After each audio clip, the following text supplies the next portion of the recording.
사도신경으로 우리 신앙을 하나님께 고백하시겠습니다. 나는 전능하신 아버지 하나님, 천지의 창조주를 믿습니다. 나는 그의 유일하신 아들, 우리 주 예수 그리스도를 믿습니다.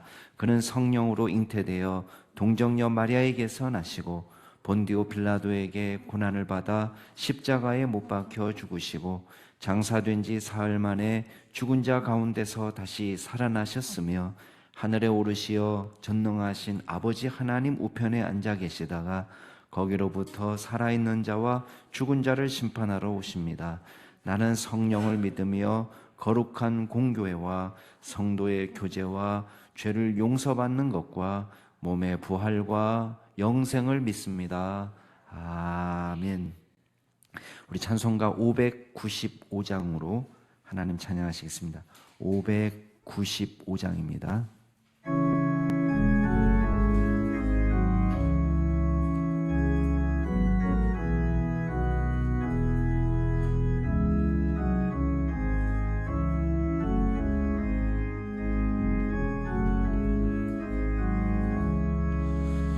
나 맡은 본분은 구주를 높이고 무영원 고와라도록 잘 인도함이라. 부르심 받들어 내 형제 섬기며 구주의 뜻을 따라서 내 정성 다하리. 주 앞에 모든 일 잘 행케 하시고 이후에 주님 배울 때 상 받게 하소서. 나 항상 깨어서 늘 기도드리며 내 믿음 변치 않도록 날 도와주소서.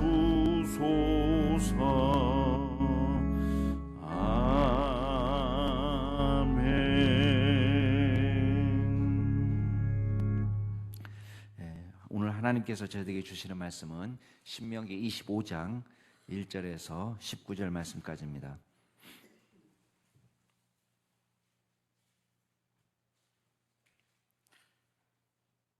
신명기 25장 1절에서 19절 말씀, 제가 한 절 여러분이 한 절 기도하겠습니다. 신명기 25장 1절부터 마지막 절 말씀까지입니다.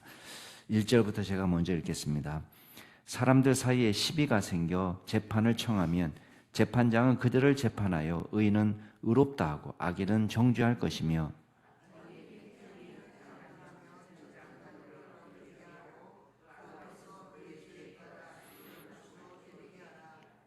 40가지는 때리려니와 그것을 넘기지는 못할지니 만일 그것을 넘겨 매를 지나치게 때리면 내가 내 형제를 경히 여기는 것이 될까 하노라. 형제들이 함께 사는데 그중 하나가 죽고 아들이 없거든 그 죽은 자의 아내는 나가서 타인에게 시집가지 말 것이요 그의 남편의 형제가 그에게로 들어가서 그를 맞이하여 아내를 삼아 그의 남편의 형제된 의무를 그에게 다 행할 것이요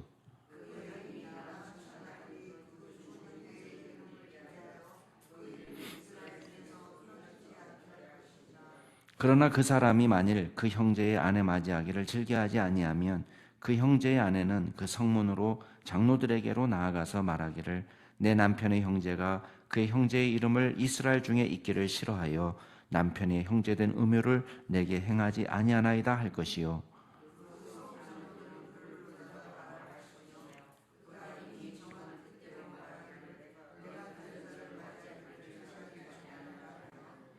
그의 형제의 아내가 장로들 앞에서 그에게 나아가서 그의 발에서 신을 벗기고 그의 얼굴에 침을 뱉으며 이르기를 그의 형제의 집을 세우기를 즐겨 아니하는 자에게는 이같이 할 것이라 하고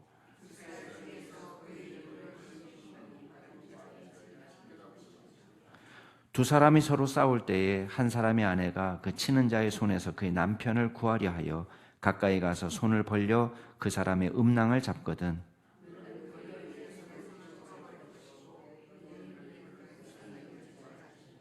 너는 내 주머니에 두 종류의 저울추 곧 큰 것과 작은 것을 넣지 말 것이며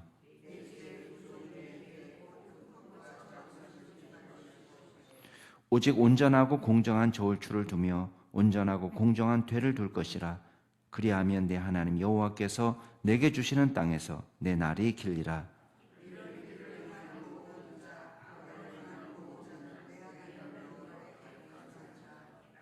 너희는 애굽에서 나오는 길에 아말렉이 내게 행한 일을 기억하라.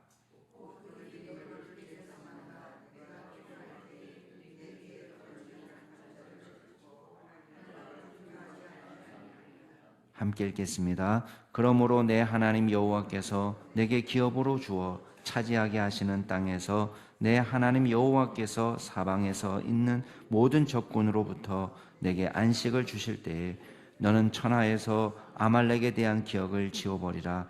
너는 잊지 말지니라. 아멘. 예, 오늘 말씀도 이렇게 공정한 재판에 대한 이야기 또 형수 취수법에 대한 이야기를 하고 있고 그리고 다른 어떤 여러 구체적인 율법들 조금 이렇게 통일된 것처럼 보이지는 않지만 이제 생명을 귀하게 여기는 입장에서는 우리가 공통점이 있다 할 만한 율법들을 지금 이야기하고 있습니다. 첫 번째 우리가 중요하게 생각할 것은 재판은 당연히 공정한 재판이 이루어져야 됩니다. 그래서 선인은 옳다 이렇게 말하고 악인은 악하다고 말하는 것이 공정한 재판이죠. 그래서 이게 선과 악이 뒤바뀌면 안 되는 거예요. 억울한 사람이 생기면 안 되고 공정한 재판이 이루어지되 만약에 태형이 합당하면 태형을 선언해가지고 선고해가지고 때리도록 하라는 거예요. 근데 문제는 뭐냐면 마구잡이로 때리지 말라는 거예요. 그래서 최대한 맥시멈으로 정해놓은 매 대수가 40대입니다. 40대 이상 때리면 잘못하면 죽을 수도 있기 때문에 벌을 내리더라도 지나치게 가혹하게 벌을 내리지는 말라는 거예요. 자, 태형과 사형은 다르죠. 근데 태형을 했는데 매 다 맞기도 전에 죽어버리면 그건 사형이나 똑같죠. 그러니까 뭐 매달아 죽나 때려 죽이나 죽이는 건 마찬가지이기 때문에 과도한 필요 이상의 과도한 형벌은 내리지 마라. 그러면서 이 죄수를 가리켜서도 뭐라고 부르냐면 내 형제라고 이야기합니다. 3절 보면 내 형제를 경히 여기는 것이 된다. 근데 정식 재판도 받지 않고 우리는 법이 살아있지 않을 때는 어떻게 합니까? 정식 재판도 받지 않고 거의 그냥 초벌로 그냥 조사하는 과정에서 거반 죽게 만드는 경우도 있잖아요. 그거는 잘못됐다는 거예요. 옛날에 우리가 개화되기 전에는 이런 식으로 많이 했습니다. 그래서 증거가 없으면은 무조건 주리를 틀라 이렇게 하면은 내 죄를 내가 알렸다. 아니 내 죄가 뭔지 어떻게 알아요? 내 죄를 내가 알렸다. 그걸로 증거가 없는데도 계속 주리를 틀고 이제 거짓 자백을 해서 죽게 만드는 그거는 가혹한 행위고 공정한 재판도 아니고 공의도 아니고 정의도 아니고 아무것도 아닌 거예요. 그래서 지금은 이제 많이 그런 게 사라졌지만 예전에 우리가 무지막지하던 시절에는 그런 일들이 많이 있었습니다. 그래서 무조건 의심이 되면은 잡아다가 족치는 거죠. 그래서 잠도 재우지 않고 그냥 내 죄를 내가 알렸다. 그러니까 그 매에 못 견뎌가지고 그 고문에 못 견뎌서 허위 자백을 내고 억울한 일을 당하는 일이 많았다는 거예요. 근데 하나님의 말씀은 우리에게 분명하게 가르치는 거예요. 그래서 공정한 재판을 하고 여기에 나오지 않지만은 시비를 가릴 때는 반드시 증거가 있어야 되죠. 그래서 목격자가 최소 2명 이상이 돼야 되고 분명한 증거가 있어야 되는 것이지 증거 없이 무조건 심증만 가지고 죄인을 다루지 못하도록 하고 있습니다. 그 다음에 다소 앞에 말씀하고 연결이 되지는 않는 부분처럼 보이지만 4절 말씀에 보면 곡식 떠는 소에게 망을 씌우지 말지니라. 이것도 사실은 일종의 배려 차원입니다. 가혹행위를 하지 않는 거죠. 동물이지만 사람도 사람답게 대우하지만 동물에게 있어서 가장 중요한 건 뭐겠어요? 동물권에 있어서 가장 중요한 건 생존을 위해서 먹는 거 아니에요? 예. 동물에게 가장 중요한 건데 일 시키면서 입에다가 망을 씌우면 뭐 어떻게 하겠어요? 곡식을 떠는 일을 하는데 만약에 망을 씌우지 않으면 소가 어떻게 하겠어요?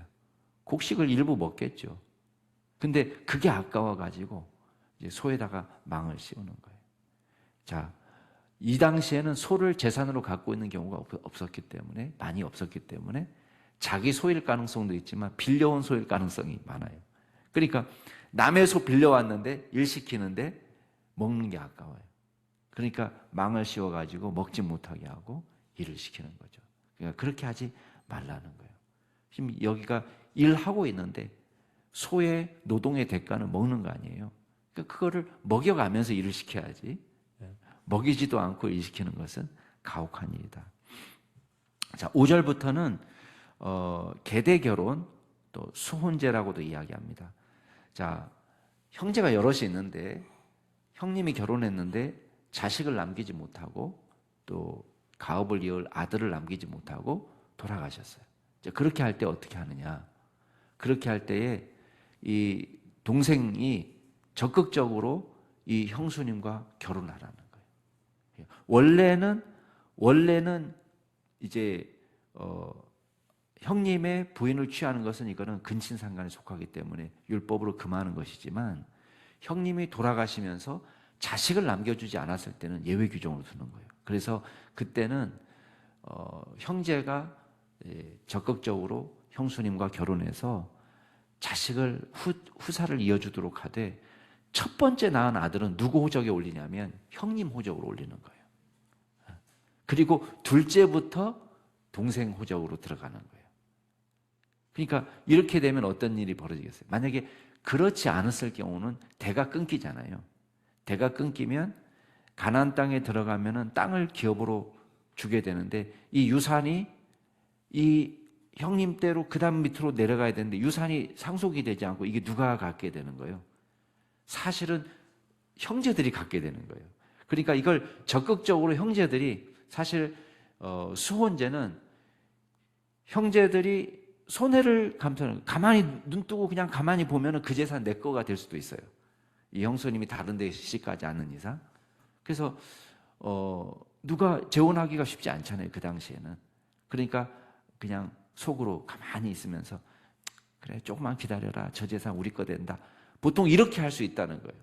근데 적극적으로 형제들이 나서서 형님 이름으로 가문이 연결되도록 하고 그리고 이 재산도 처음에 분배된 대로 각 가문의 이름대로 남겨져야 되는데 여기 갔다 저기 갔다 하지 않도록 그렇게 하는 것이고 그리고 무엇보다도 이 사회적으로 약자가 된 형수님의 복지를 가장 누가 먼저 돌봐줘야 되느냐?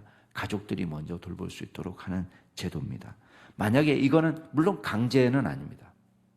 무조건 너는 해. 만약에 안 하면 너 죽어. 그건 아니에요. 거부할 수도 있습니다. 근데 거부할 때는 어떻게 되냐면 이건 수치스러운 일이에요. 왜? 사실 연약한 거를 약자를 사회적 자를 도와주고 섬겨야 되는 위치에 있는 능력도 있는 사람이 그걸 싫다고 안 한다고 그랬을 때는 어떤 일이 벌어지냐면 많은 장로들이 모여 있는 데서 공개적으로 신발을 벗기고 그 다음에 얼굴에 침을 뱉어서 모욕하기를 그의 형제의 집을 즐겨 세우지 않는 사람은 이같이 할 거라 라고 약간 불명예를 안게 되는 거예요. 그러면서 사람들이 부르기를 신벗기움을 받은 사람의 집이다 라고 사람들이 말하도록 했습니다. 그래서 일종의 불명예죠. 그것 때문에 법적인 구속력은 없지만 그게 불명예스러운 일이다. 그걸 우리가 이야기하고 있고 그 다음에 11절에 이것도 약간 생명하고 관련이 있습니다. 과잉방어죠. 일종의 두 사람이 싸우는데 자기 남편이 지금 불리하게 됐어요. 그러니까 부인이 도와준답시고 그 공격하는 사람의 이제 음낭을 잡는다. 그렇게 됐을 때는 자칫 잘못하면은 이거는 과잉 방어로 생각을 하는 거예요. 방어는 방어지만은 이거는 과잉 방어다. 그래서 자칫 잘못하면 이쪽 집안 대를 끊기는 일도 일어날 수 있는 것이죠. 그래서 이거는 생명과 관련된 일이기 때문에 이거는 벌을 세게 해라. 그래서 여기 보면 뭐 무지막지하죠. 12절에 보면 그 여인의 손을 찍어버리고 그 눈이 그를 불쌍히 여기지 말라. 그래서 우리가 싸움을 말리고 방어를 하고 다 좋지만 자칫 생명을 해할 수도 있고 또 생명 보존을 막을 수 있는 일에 대해서는 하나님께서 엄격하게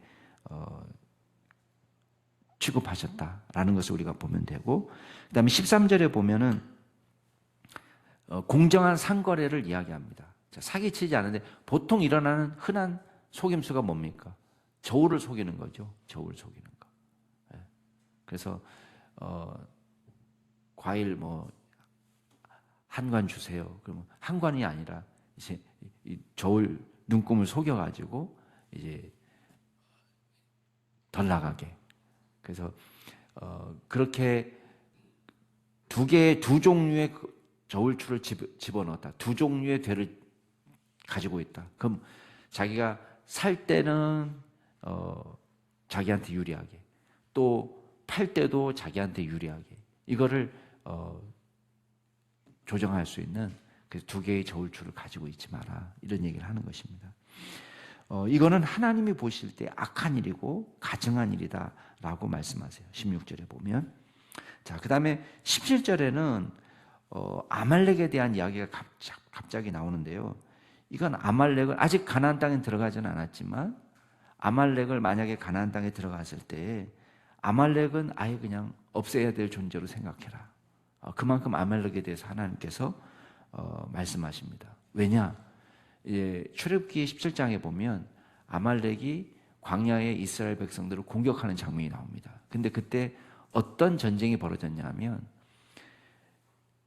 이제 장정만 60만이니까 이게 한 200만 정도가 광야에서 길을 걸어갈 때에 아프고 힘없고 연약한 사람은 어떻게 되겠어요? 자꾸 대열에서 이탈해서 뒤로 처지는 거예요. 그러니까 대열에서 이탈해서 자꾸 뒤에 처져서 맨 끄트머리 가니까 아말렉이 공격할 때에 전쟁을 치르면서 앞을 공격하는 게 아니라 뒤를 공격하는 거예요. 그럼 뒤는 누가 있느냐? 제일 약한 사람들, 다리 쩔룩쩔룩하면서 지금 대열을 잘 따라가지 못하는 사람들, 어린아이들, 연세 드신 분들, 이런 사람들이 지금 뒤로 자꾸 처져가지고 있는데 그 뒤에 후미를 쳐가지고 이런 사람들을 죽이는 거예요. 그러니까 전쟁을 할 수는 있죠. 전쟁을 하면 할 수 있는데 전쟁을 해도 군인들을 상대로 전쟁하는 것이 아니고 무기도 없는 민간인들을 학살하는 일을 지금 하고 있는 거예요. 그러니까 질이 나쁘죠, 이런 사람들은. 그래가지고 하나님께서 이거를 아주 끔찍하게 싫어하시고, 그래서 어떻게 하고 있냐? 이 사람들 아예 그냥 절대 봐주지 마라. 아예 그냥 다 전멸해라. 아말렉 사람들은.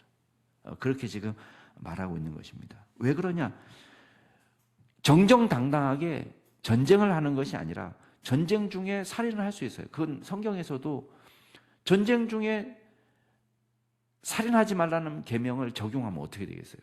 그러면 뻔히 앉아서 지금 우리 식구들 다 당하고 있고 우리나라가 위험에 처해 있고 우리 민족이 위험에 처해 있는데 전쟁할 때 살인하지 말라고 그랬으니까 전쟁할 때 죽이면 안 된다.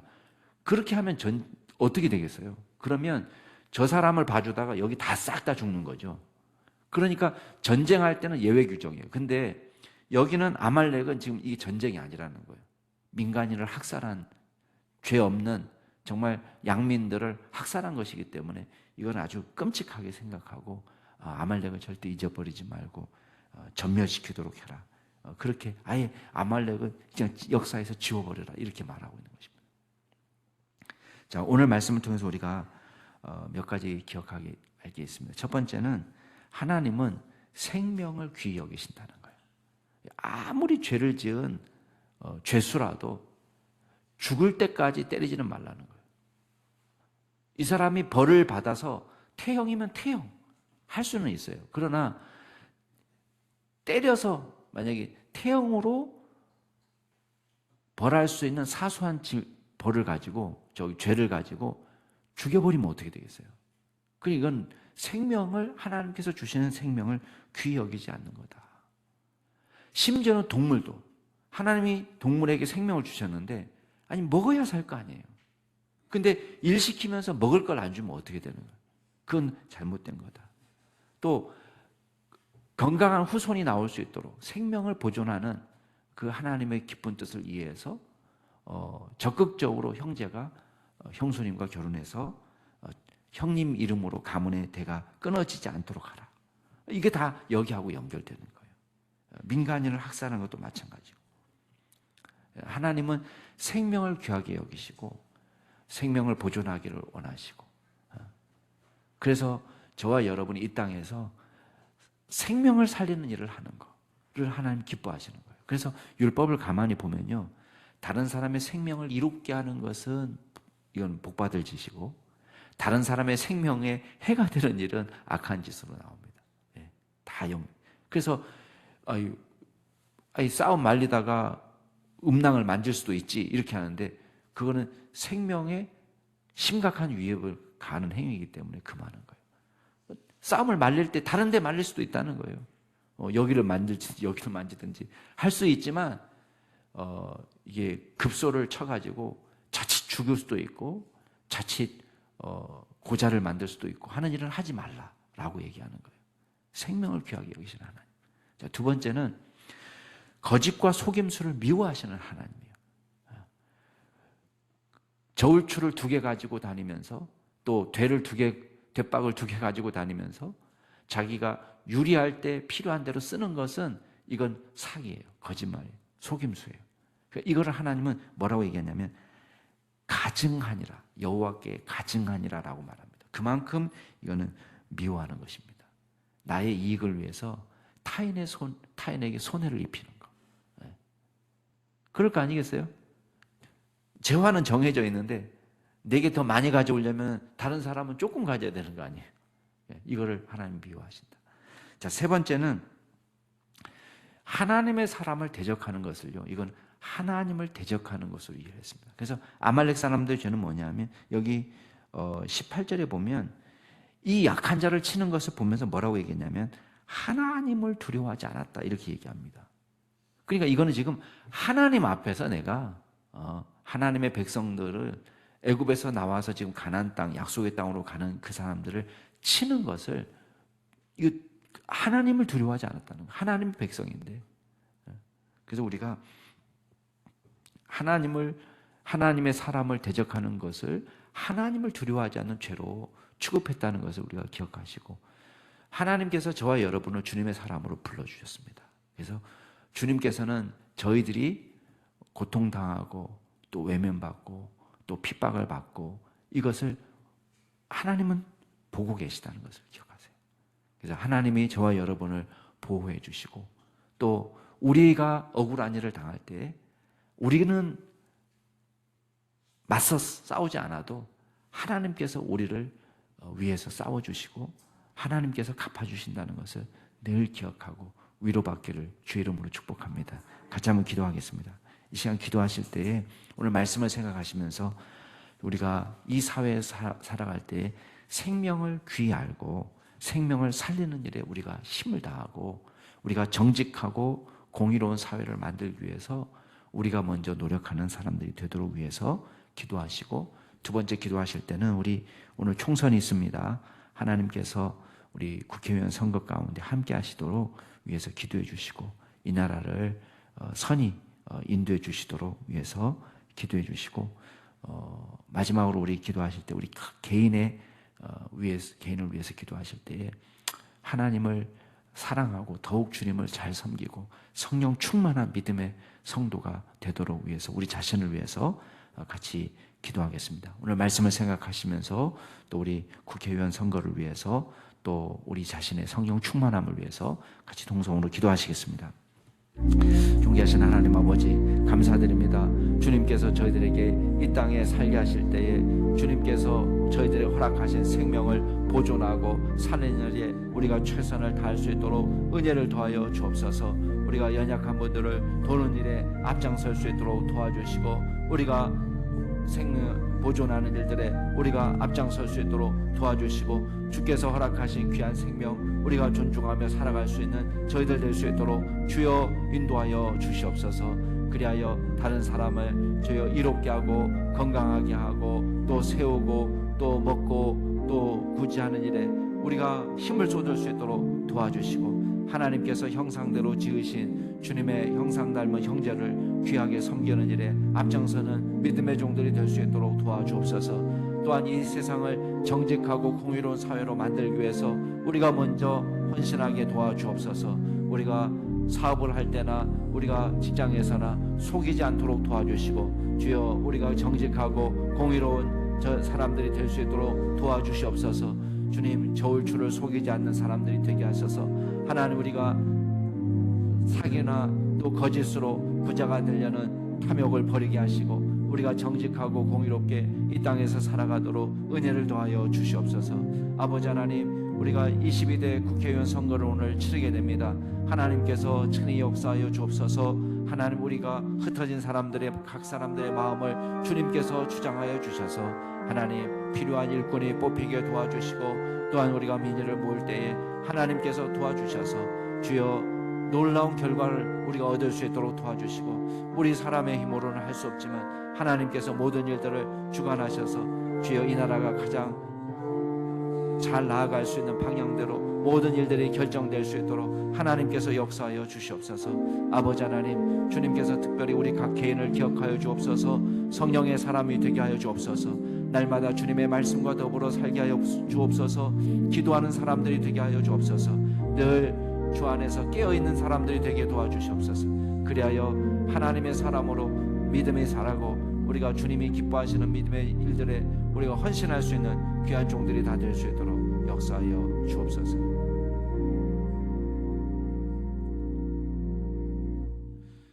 존귀하신 하나님 아버지, 감사를 드립니다.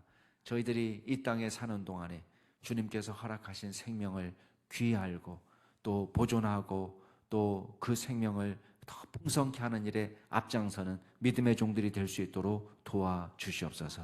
우리가 거짓에 치우치지 않게 하여 주시고, 주님이 우리 가운데 허락하신 귀한 형제 자매들을 정말 믿음으로 섬기며 살게 하여 주시고, 또한 정직하고 공의로운 사회를 만드는 일에 앞장설 수 있는 저희들 되게 하여 주옵소서. 감사드리며 예수 그리스도 이름으로 기도드리옵나이다. 아멘.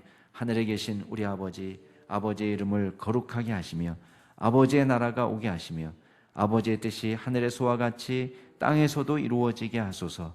오늘 우리에게 일용할 양식을 주시고 우리가 우리에게 잘못한 사람을 용서하여 준 것 같이 우리 죄를 용서하여 주시고 우리를 시험에 빠지지 않게 하시고 악에서 구하소서. 나라와 권능과 영광이 영원히 아버지의 것입니다. 아멘. 오늘도 주 안에서 복된 하루 되시기 바랍니다.